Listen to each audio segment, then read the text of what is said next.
The Domesday Book. So in 1086, William I ordered his men to survey and record the land that he had conquered. The king sent his officials out across the country to write down a huge list of every person, household, and even livestock that they found.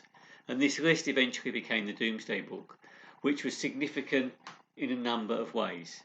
So it was a tool for William's centralisation of power and control of England, really.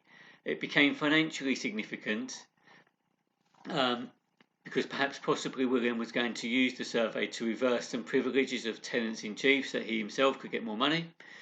The book was an easy way to find out financial opportunities that he could make when a tenant-in-chief died or if someone forfeited their lands. Legally, it was very significant. It had a role in sorting out legal disputes over land, which supported William's claim to be a just and fair king.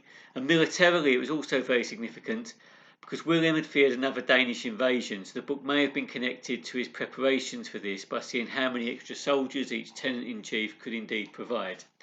So all of these things make the Domesday Book a very significant document, although of course William didn't live to see the full benefits of it, dying just a few years later. Equally, the Domesday Book had a number of limitations. Women, children and other relatives were not included in the survey, so going forward it didn't have a true record of all people. Few English people could read or write, and William's commissioners spoke Latin or Norman French. The English didn't, so this led to a number of communication problems.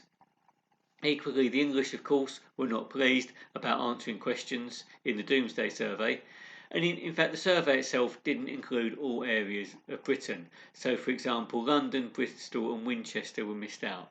But nonetheless, this proved to be a huge record for William going forward that he could use, as I said, for financial purposes primarily, but equally on a legal basis to confirm his role as a fair and just king in sorting out land disputes, but also to help him raise an army and really know where income could come from.